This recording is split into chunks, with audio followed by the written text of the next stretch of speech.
So we're going to be recording this session starting right now in order to put these presentations up on YouTube for those who have not been able to see or have not been able to come at the last minute, that they'll be able to see the whole thing.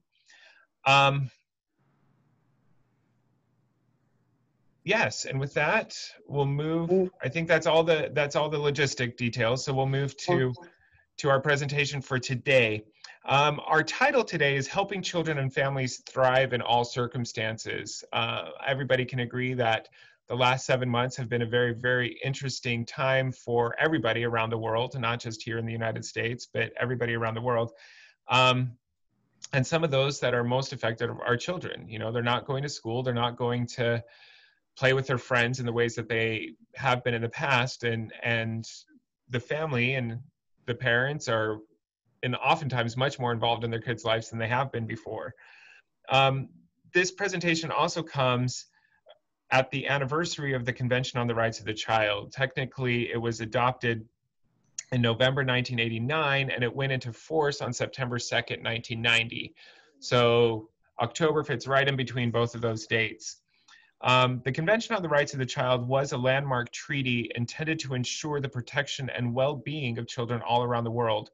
In the intervening time, about 30 years since, nearly every country has ratified the treaty, signaling commitment to its core principles of the best interest of the child, non-discrimination, right to life, survival and development, and the right of the child to be heard. The convention also notes that the family as the fundamental group of society and the natural environment for the growth and well-being of all its members, and particularly children, should be afforded the necessary protection and assistance so that it can fully assume its responsibilities within the community. Since the convention's adoption, children's welfare has improved greatly. Child poverty and mortality before age 5 have halved since then. School attendance has risen. Countries have directed more attention, resources, and legislation to reducing child vulnerability and respecting the rights of children, yet challenges remain. Poverty, natural disasters, conflict, family separation, and now a global pandemic affect children's well-being. Times of crises place stress on families and put children at risk. How can we ensure that children, even those in vulnerable situations, thrive? And that is the question that we are asking our two esteemed, it's always esteemed, right? Our two esteemed panelists today. We have with us Ms. Rima Sala and Mr. Nuno Crisostomo. I will introduce both of them, but then give Rima the floor first, and then turn the time over to Nuno. Nuno is calling in from Portugal today, and his bandwidth is very low where he is, and so he will be audio only, but I did find a picture of him, so I'll put his picture on the screen when he's speaking, so everybody can at least imagine that he's in the virtual room with us. But Ms. Rima Sala is our first speaker. She has had extensive experience in the protection of children and peace and conflict resolution through several leadership roles in the United Nations, including serving as former Assistant Secretary General of the United Nations, former Deputy Executive Director of UNICEF, and the Deputy Special Representative of the Secretary General in the Peacekeeping Mission in the Central African Republic and Chad, and as a member of the UN High-Level Independent Panel on Peace Operations. So in other words, Dr. Sala is no schlep. She has done everything and has widely been regarded as one of the foremost experts when it comes to this region or this area of expertise. Dr. Sala currently serves as chair of the Early Childhood Peace Consortium. Mr. Nuno Crisostomo, who will be speaking after Dr. Sala, has worked for child welfare with various non-governmental organizations with the Portuguese government, and from 2001 with UNICEF, most recently as an emergency specialist in the Democratic Republic of Congo. And with those short introductions, we will turn the time over to Dr. Sala. Thank you. Thank you very much, and good afternoon, friends and colleagues. It's a great pleasure to be with you today, and I want to thank my friend Lynn for inviting me to participate in this very important meeting. It is also the time and place to pay tribute to the NGO Committee on the Family New York for its tireless efforts to promote, to preserve, and protect the well-being of the family, elevating its unique value at the United Nations and other instances. This is also by calling for the advancement of the family through policy legislation at the international and national level. I'm privileged to have the opportunity to share with you my thoughts on the subject dear to my heart, helping children and families thrive in all circumstances. I joined UNICEF in 1987 in the era when child rights were steadily gaining ground. It was an era of new ethics for the protection and care of children. It was an era that confirmed that every child has rights, whatever his, her ethnicity, gender, religion, language, abilities, or any other status. It was the era that reaffirmed the advancement of societies is inevitably linked to the well-being of the children. It was a new era of hope and action for children and their families. Yes, the Convention on the Rights of the Child, the CRC, as we say, gave hope to millions of children and families in the world. It was the most comprehensive statement of children's rights ever produced and most widely ratified international human rights treaty. The convention, with its 4 principles, as we heard before, of non-discrimination, the right to survival and development, the best interests of the child, and the right to participate in all matters affecting their lives, as well as to be heard. Further, reinforce Article 16 in the Universal Declaration of Human Rights on the family as the natural and fundamental group unit of society. In the preamble of the convention and Article 18, both are stipulating that parents have the primary responsibility for the upbringing and development of the child, and calls on state parties to render appropriate assistance to parents and legal guardians in the performance of the child rearing responsibilities, and to ensure the development of institutions, facilities, and services for the care of children. This was Article 18 in the Convention on the Rights of the Child. As we commemorate the 31st anniversary of the CRC, we can rightly celebrate, as was said before, the commitments of the world leaders, the international community, civil society, and families themselves to the right of every child to survival, development, and protection. We can also celebrate the impressive gains achieved for the children of the world and their families. The global mortality rate for children under 5 years has declined significantly. Hundreds of millions more children are being vaccinated, have access to clean water, adequate nutrition, and millions more children are going to school. And most importantly, more countries have translated the international convention into their national laws and policies, ensuring that all their children enjoy all the rights. Unfortunately, our celebration cannot be complete, as progress has been made through for some, with millions of children left behind with the right to thrive and grow to their full potential denied. We know now that 43% of all children in the world are at risk of not achieving their development potential. What are the risk factors? They include poverty, poor health, neglect, exploitation, as well as inadequate care and lack of learning opportunities.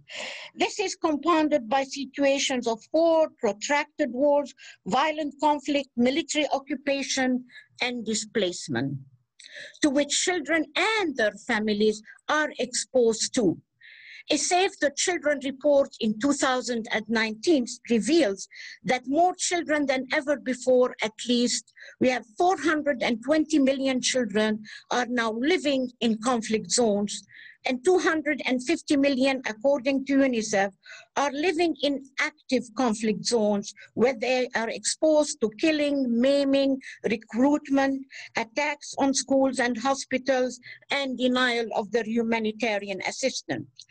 According to UNICEF, in 2018, an estimated 29 million babies globally were born in areas affected by conflict, and 53% of under 5 deaths takes place in settings of conflict and displacement.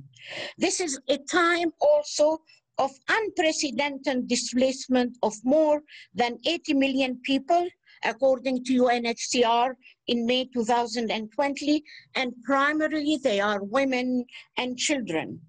According to UNICEF, 2016, 28 million children have been uprooted by horrific violence, and those children are exposed to exploitation, to violence, to detention, xenophobia, and discrimination. And we see this all the time on the news. And we know also that violent conflict and displacement can disrupt the fabric of societies and communities, compromising the very foundation of their institutions, and including the institution of the family. We know that the vulnerability of the family is further heightened by the separation of its different members and the erosion and destruction of all protective systems. In the absence of a protective system, it is the family, the parents, that emerge to build a protective environment for their children. But we know that the exposure of the family to instability and stress challenge also their ability to provide for their children the protection and the nurturing care that they need. This dire situation is aggravated by the COVID-19 pandemic, which is exacerbating existing crises around the world and where inequalities are becoming starkly evident, further violating human rights and the rights of vulnerable children. Moreover, poverty, insecurity, and violence are increasing in many countries. Mr. Mark Lowcock, Executive Director of OCHA, in launching the global humanitarian response to COVID-19, said, "The pandemic is hurting us all, but the most devastating and destabilizing effects will be in the poorest countries of the world." The Sustainable Development Goals report, also launched last July, revealed that 71 million people are pushed back into extreme poverty. On several occasions, the UN Secretary General, Mr. Antonio Guterres, said women and children are bearing the brunt of the pandemic. Yes, dear friends, the pandemic severely affects young children. It affects their physical, their mental health, their social and emotional development, safety, their economic security, access to education and recreational activities. And according to UNICEF, this is leading to an unprecedented crisis of care and learning. With the disruption of health services, vaccination services, and limited access to nutrition services, we have the potential, and that will cause thousands of under 5 deaths and tens of thousands of additional maternal deaths in 2020. With child care centers and school closures is keeping millions of children out of schools, and too many remote learning is out of reach. Further, child care centers and school closures eliminate early warning mechanism for child abuse, for the neglect of children, detection and warning. This compelled, as you know, 20 global leaders, including the Executive Director of UNICEF, UN Women, WHO, and other non-governmental organizations.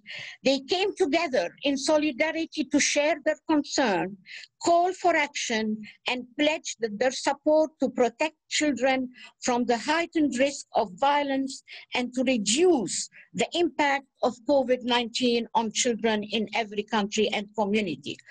I mentioned earlier the value and the important role of the family, the parents, in protecting its young children during adversity and providing them the nurturing care that they need. Unfortunately, this is challenged by the impact of the pandemic crisis on families, such as death, separation, loss of jobs, food insecurity, compounded by the psychosocial stress experienced by parents that undermines their ability to fulfill their role. What is even more alarming and should concern us all is the lasting negative impact of deprivation on young children and how these detrimental effects will eventually affect our societies and communities. But there is always hope. Of course, by seeing how families are rising to respond to the challenges posed by the pandemic gives us hope that all is not lost. They are exerting great efforts to protect their children and safeguard their well-being. We hear of heroic stories, even in my region in the Middle East, of parents who have to deal with their job, care and schooling of their children, and do domestic chores and care for their older loved ones in the family, because they are extended families and the parents also sometimes live with them. So they have to take care of all members of the family. We hear of families and women groups who form networks to raise awareness about the pandemic in refugee camps. In Beirut, Lebanon, after the 4th of August devastating blast, we have programs that we call Family for Families, which means families come to the rescue of other families with life-saving aid. The also good news and hope is that advances in development, neuroscience, and other multiple disciplines show that also in investing in the early childhood of life is very important. The emerging science really heralds a new era with great opportunity through investment in the early childhood development of young children. It asserts that it is vital opportunity for building a sustainable future fit for the world's children. Dear friends, that's why the Early Childhood Peace Consortium is convinced that early childhood development strategies and services are now more important than ever to mitigate the immediate and long-term impact of COVID-19 crisis on the most vulnerable children and their families. Supporting and empowering them today can only interrupt cycles of deprivation and inequality, but also it can help to build a strong foundation for peace, resilience, social justice, and social cohesion, where people have trust in their institution, where people have trust in their governments. We can also, and that's why the Early Childhood Peace Consortium, in its call to action, entreated governments, policymakers, and community leaders to safeguard the rights of young children living in fragile contexts and to prioritize investment in their survival, development, and protection so that they and their families live in peace and live in dignity. We have also reinforced our call 2 weeks ago at the C20. We also called on the G20, the world leaders, also to uphold the rights of all children.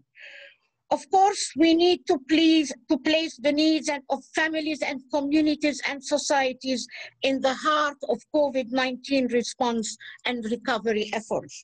We also need to ensure that gender equality, inclusion and empowerment of children, parents, families be at the center of COVID-19 response. We need to maintain and further invest in quality ECD services and programs, and so that for all children, young children, during COVID-19 response efforts and in building back better. Also, we have to work all together. We need to forge and reinforce partnership with international organizations, UN agencies, non-governmental organizations, national and local organizations, and with families themselves, so to better serve the children and their families. Also, we need to ensure that all parents and families are supported, empowered, and guided. And this is, I think, what UNICEF is doing now and other organizations, how to guide parents and to give so as to give their children the best start in life, now, during the pandemic crisis and beyond. We also, the parents and families should be supported by family-friendly policies. Unfortunately, not in all the countries of the world, even the richest countries in the world have still family-friendly policies. So we have to work together. It's our shared responsibility. And I always think it is the strength of our partnership that will shape the pace and direction of the progress we make in helping children and families thrive and build a peaceful and, most importantly, a just world for us and the generations to come. Thank you.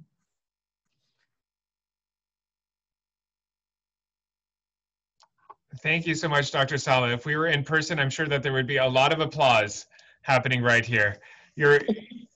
Your first half of your presentation, I was like, that's very, very bleak. My first question for Dr. Saleh is going to be, do you have any cause to hope? And so I was very happy that you shifted to the positives, the positives that you're seeing right now.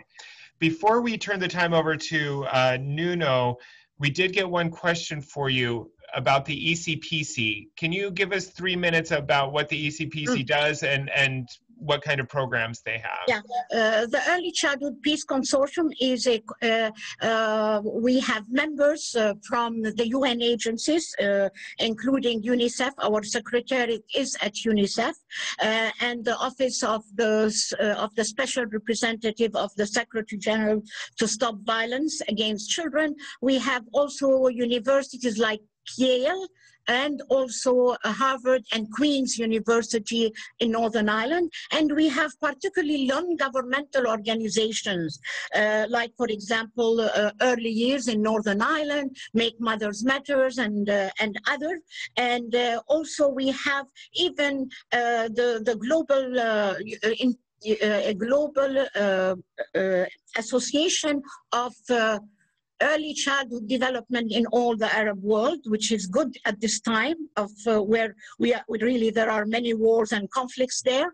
And most importantly, it's a movement. And we are so convinced and we bring the science and the practice to show that early childhood development is very important. It has a transformative power for not only bringing up the children, but most importantly to build peace and cohesion in society.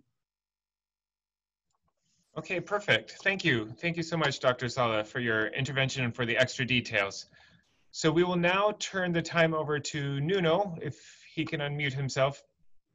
And like I said, he is actually calling in remotely. We don't have a video feed of him, so I will turn on my screen sharing so you can see his picture.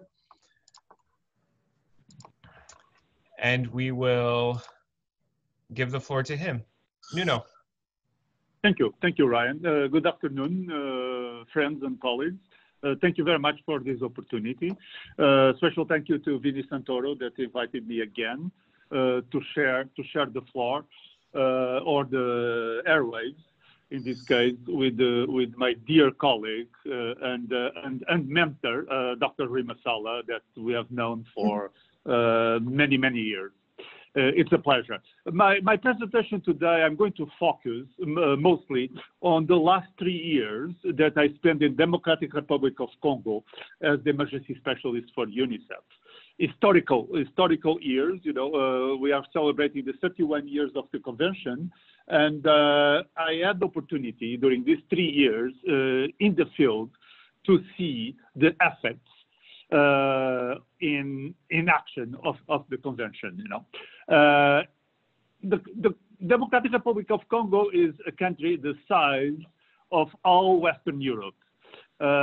For our American audience, is the size of the United States west of the Mississippi River. It's the first time in these 3 years the country had a peaceful political transition in 60 years of history, meaning the elections were held in 2018, president left peacefully, and there was a peaceful transition from one party to the other. You know, what this means in terms of children means, for example, that the first time since the convention was adopted and ratified by the country, the first time that there was no child recruitment by the armed forces.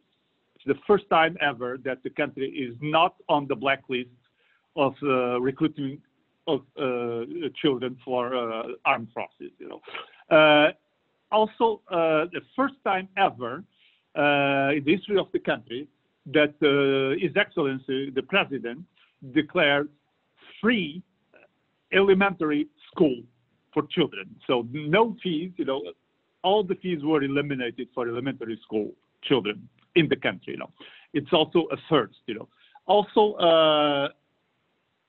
In terms of disease elimination, it's also the first time that the country eliminated polio. So there are no wild polio cases in Democratic Republic of Congo in the last 3 years. You know, has been polio free. You know, so all this was achieved thanks to the existence of the convention and the implementing partners of the government, you know, including UNICEF, you know, faith-based organizations like the LDS, Latter Day Saints, and others. Yeah. So the challenges still exist. Don't get me wrong on that. You know, in these 3 years, we deal with 3 Ebola outbreaks.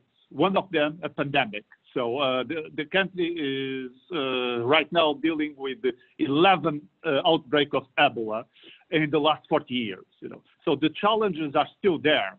You know, the COVID-19, the SARS-CoV-2 pandemic is in terms of this century, 21st century, is the 6th pandemic that the country faces. You know, so the challenges are still there, and but we have the framework, we have the instruments, you know, we have the partnerships to continue fighting for the well-being of families and children.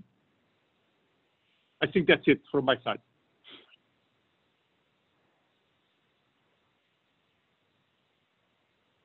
Thank you so much, Nuno. And I also appreciate the shout out to Latter-day Saint Charities. It's one of the things that I've been proudest of in my role here in New York City as the Latter-day Saint Charities representative is the work that we've done with UNICEF in polio and specifically maternal and neonatal tetanus elimination programs, but our vaccination programs together with UNICEF. And so I appreciate that. Absolutely, Ryan, and I was witness of that, you know, in the last 3 years in the Congo. Thank you. Thank you. Thank you very much. So a couple of questions that I have, I'm gonna take as I am wont to do. I'm gonna take moderator's privilege and ask the first couple of questions. Remind everybody that they can ask questions in the chat that we can feed to our panelists. But one of the things that Rima mentioned, but I would like to get both of your input on, Dr. Salah said that there needs to be more family-friendly policies. by various countries. And I'm thinking specifically when it comes to the COVID-19 crisis and what Dr. Saleh also said about, families are stepping up, et cetera. What are some policies that governments can put into place to encourage and support families who are trying to step up, right, when it comes to mitigating the effects of the crisis right now? So what are some policy recommendations for the families, especially right now, that governments can enact? Dr. Saleh, will you go first?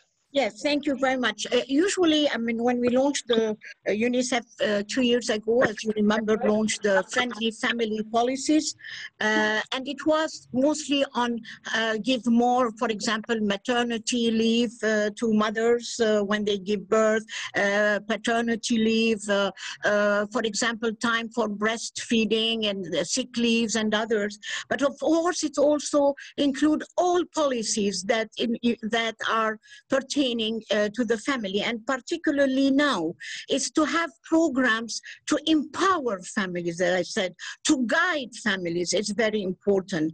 And that is why, for example, not to leave anyone behind, to have programs and policies, and to have early childhood, as an example, early childhood programs that are universal for all, not only for the people that can afford, but should reach every child, so not to leave anyone behind. And those services should not be only for children alone. They should be multi-level. They should include the parents, the families, even the communities. And also they should be, as we say, cultural sensitive, give them the space, because families and parents are also agents of change. We have to give them the space to be agents of change. They can be agents of change for peace and for sustainable development. So empowerment and guiding families at this time to have policies that really guide families and empower them economically and socially. Thank you. Nuno, what would you have to add to that? I absolutely, I totally agree what was, just presented. Because, I was just looking at some figures, from a non-usual, country, not usually the usual country, but in this case, European Union member, founding member of NATO, where 56% of the children are born outside the wedlock. This is recent data from this week. So the challenges are constant. The challenge continue, and they are not going to disappear. Is why we need strong partnerships. We need the commitment of our partners. To continue the good fight. To continue to reinforce the conditions, to promote a friendly policies that were just mentioned by Dr. Saleh, to increase, the protection of the families that need it. Thank you. Do either of you have an example of a policy that you've seen that has been particularly successful? Maybe, Nuno, you can talk about the policies in Europe. Nuno? Absolutely. Dr. Saleh mentioned, the increase of maternity leave, the creation of paternity leave. Also, it's important, very important in Western Europe. I will not mention the country, but these last few months proved the need of these measures. When both parents are juggling, what Dr. Saleh just mentioned, schooling, professional tasks, household chores, so basically triple acting, every parent, every mother and father has 3 apps minimum during these lockdowns. So it's extremely important, to have a policy framework to help in these cases. Do you have anything to add, Dr. Saleh? Yeah, I was just going to say that, of course, the family policies are governments, of course, are the first or the prime, responsible, but also non-governmental organizations, and particularly the place of work. And that's why in 2018, when we had the meeting in UNICEF, we had many people like Johnson & Johnson was represented, and other places of work where they also have to take the initiative, for example, for their workers. So it's not only government, it's all of us that should work on, friendly family policies. And I think all of us should also advocate our governments. I know that many countries are trying their best to do it, but countries that can do it are not doing it. And we know, I don't want now to mention, but I think we have the status of all countries in the world. When my 3rd child was born, I actually took 6 weeks of paternity leave. Yes. And I told my boss, I said, "Can I take 6 weeks off, please?" He's like, "I've never had anybody ask for 6 weeks." I'm like, "Well, I'm kind of entitled to it, so I'm not really asking." It was nice to have that time. Moving to allow me to make a comment on that one, Ryan. Yes, 16 years ago, when I started UNICEF, it was the first UN agency to give 8 weeks of paternity leave. The first one, under Dr. Saleh, actually, So we have been walking the talk. That's perfect. And and I thank Dr. Saleh for setting that good example, which allowed me to take my paternity leave. Yes. So moving on a little bit, one of the countries, major countries that has not ratified the CRC is the United States of America. And so I was wondering if we could get a little bit more insight from you both as to what the hangups are, why the United States is not ratifying the CRC, and what would need to be done in order to help the United States take that step. You know that the United States has signed the Convention on the Rights of the Child, but it has not ratified. But it has signed the convention when Mr. Grant, our executive director, was on his deathbed. And the president at that time, Mr. Clinton, has, promised to ratify the convention, but I know they signed and did not ratify. I think they have their own reasons, because also of the states, that every state has its legislation. I think, but you as Americans maybe know more, but, some of this, that their own legislation. It was also about the family. I was once in a meeting, and I met some senators and said that because the family is not mentioned in the Convention on the Rights of the Child, and that's not true. We know, I mentioned today that Article 18 is very specific about the Convention on the Rights of the Child, about the family, and the preamble, you have it in even in the paragraph on the family. So the family is very much there, but they have their reasons, and I think some non-governmental organizations are trying their best. I saw they are. So you have to start movement.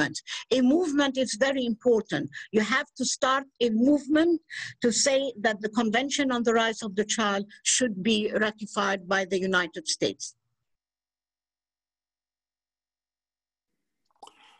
I spoke with Harold Cook about this some time ago. He was testifying before Congress about this matter.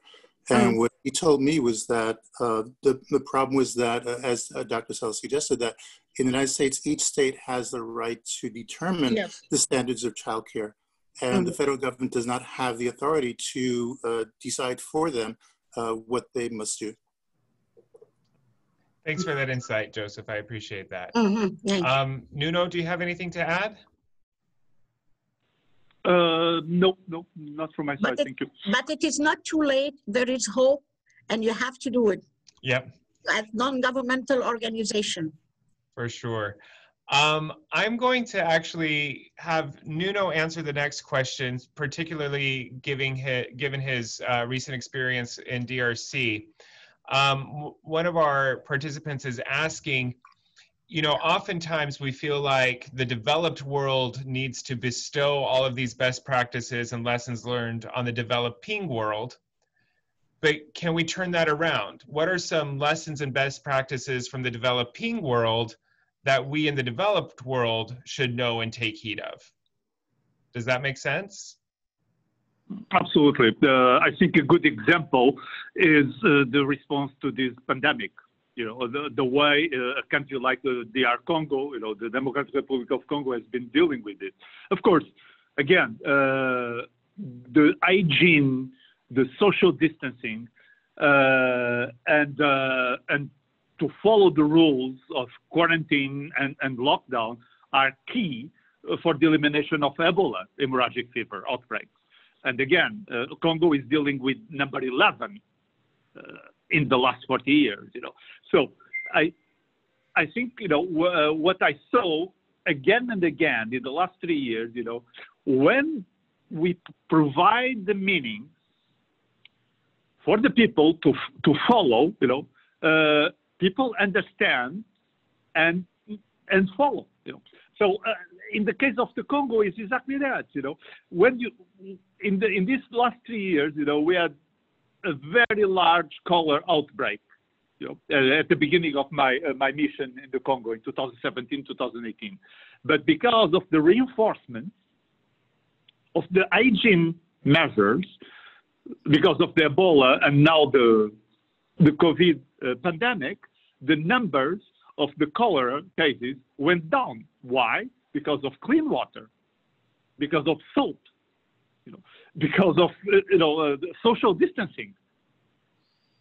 You know, so absolutely, you know, I think there are steps that the developed world, the rich countries, need to learn from the developing countries. Thank you. Dr. Sala, do you have anything to add? No, I've got something about, well, no, that's all right. You can go to another question.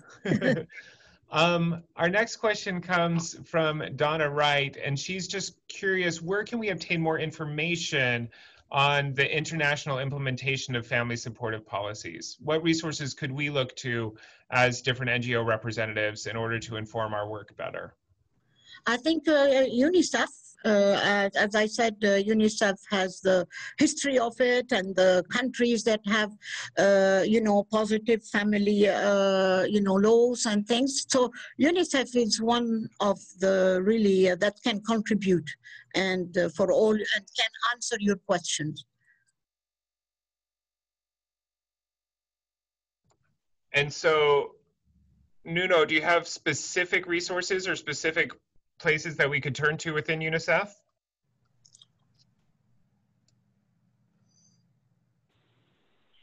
No, right now I don't, but I can get back to you. It could be in the program, it could be in the program division of UNICEF. It's very important. Also in the communication division of UNICEF. Okay, perfect. Do we have any more questions from the assembled guests? If we do not, that's all the questions that we have in the chat box. That's all the questions that I have. I would like to thank Dr. Sala and Nuno both for taking time out of their busy schedules today in order to be with us. Oh, we have another question. In some of the most conflicted or unsettled external situations, children's trust and emotional connection to their parents is perhaps all they have. Depending on the age of the child, how can a parent be both honest about the scariness of the situation and reassuring? So how can we help children understand that it's a serious situation, but to have that hope, right, that Dr. Saleh was talking about? What are ways that this emotional connection can be weakened and can be strengthened within the family? Do either? Yeah, this emotional, and that's in what we are talking about in the early childhood development. We are really dealing with that emotional, the relationship between the parent and or the caregiver and the child is very important. And we have also seen that, those conflicts also affect, and we have psychosocial support to the family. And UNICEF and now other organizations have been providing psychosocial support to the family. I'll give you an example. For example, the blast in Lebanon has caused lots of problems with families and children there. And of course, caused problems in mental health, psychosocial support. So Early Childhood Peace Consortium and UNICEF in Lebanon, we are trying, because we will lend our expertise. As you know, we have in Yale, we have the Child Study Center, we have psychiatrists and psychologists. So we are lending our expertise to UNICEF in Lebanon and to the government of Lebanon in doing guidelines for families and their children, what we call in psychosocial support and mental health. But psychosocial support, as Nuno knows, we have been working at it in UNICEF for many years, and particularly in countries that are in situation of war and conflict. Absolutely. In the case of the Democratic Republic of Congo, all the refugee camps, all the displaced people centers, have child-friendly spaces. Exactly, in the more bleak situation, we try to provide to the children, a space where they feel safe and welcoming and nurtured. So, sorry, Dr. No, I was just trying to reinforce what Nuno said. The child-friendly spaces in refugee camps, in detention, in displacement are proved to be so important. And in linking also and giving the child the assurance, with his, and also that link between the parent and the community, because it's important also the relationship between the child and the caregiver and the mother and the parents, but also with the community. So, and this question was posed in the chat box as well, but you're getting there. There's some concern in the CRC about the CRC that it prioritizes the right of the children over the rights of parents, right?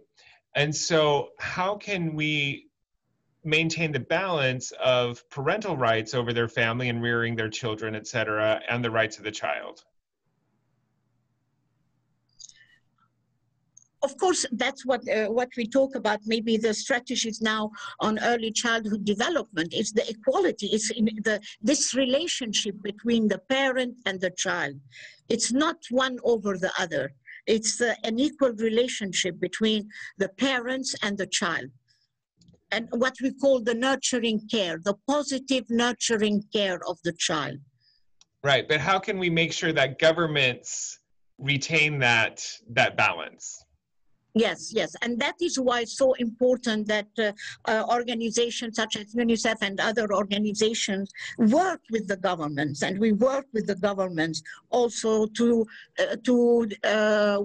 show them the importance of all this.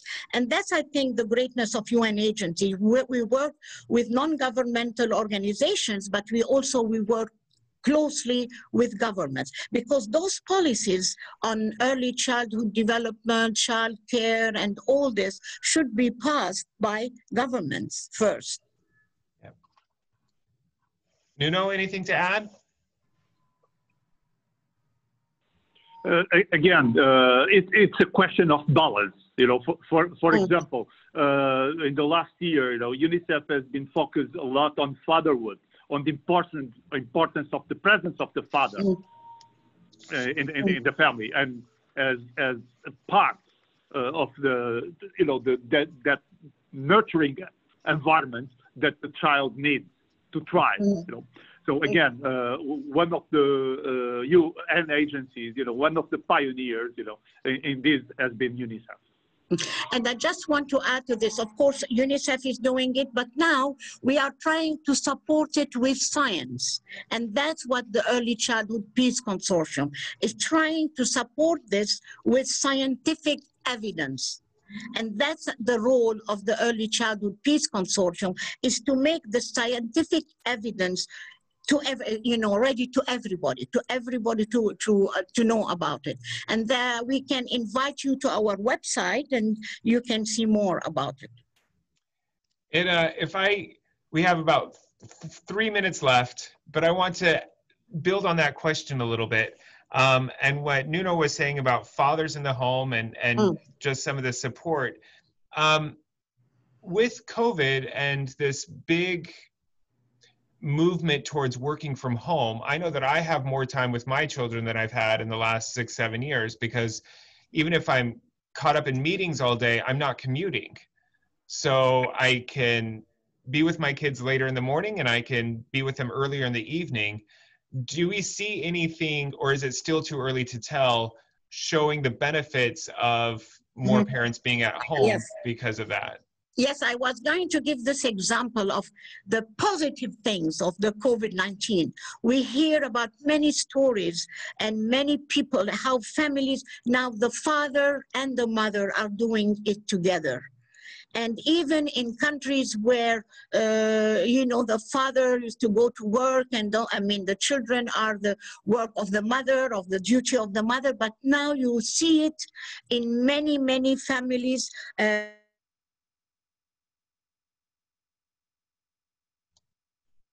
We lost stream. Where the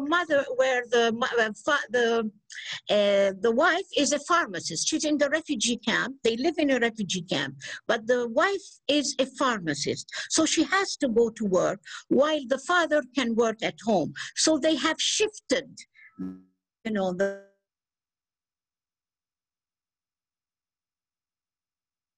So you hear of many, many stories of COVID-19 in bringing the families together and sharing responsibilities. That is heartening. Anything else to add, Nuno? Absolutely. I have the same type of stories, the same type of feedback, that Dr. Salah just shared. Sometimes, Ryan and colleagues, is to give people a choice. I'm sure that many fathers, if they were giving the choice of staying home, they will stay home, even without the pandemic. And I think that after the pandemic is over, I think that there will be a shift to more work from home and more family time together. And this is, can I say this? Because I wrote my dissertation on families in refugee camps a long time ago. And there I saw the shift when people are in refugee camps and they have adversities, sometimes the roles shift.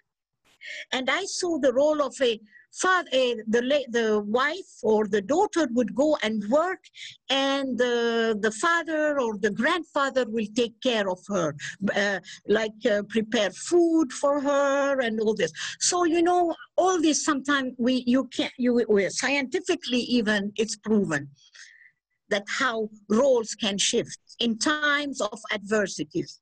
Right. Thank you so much, both of you. Thank you, Dr. Salah. Thank you, Nuno Crisostomo, for being with us. I know I was going to wrap up about 10 minutes ago, and it's nothing like wrapping up to get more people to ask questions. But now we really have to wrap up. So thank you both for joining us today. Thank you for your insights and your wisdom and your expertise, and for being willing to impart that with us. Many thanks to, again, the other members of the executive committee, Ben Freerlin Walsh, Vinny Santoro, Nadia Wolf, Marilyn Kanelski, and Florence Denmark, for the support and for the coordination of this event today. Like I said, we will be posting this on our YouTube channel, and we will be sending that out to the committee or to the membership once that's up. It may take a few days, however. If you look in the chat box, there are the links again to the join page and to an evaluation form for this event today, which will help inform our events in the future. Our next event will be in November, the week before Thanksgiving, and so we look forward to seeing you all in a few weeks. We appreciate all of you for coming today, and we'll see you soon. Thank you very much. Thank you. Thank you very much for Bye-bye. inviting us. Thank you. Thank you once Thanks. again. Yeah. Thank you, Vimanino. Thank you. Thank you. Bye-bye. Bye-bye.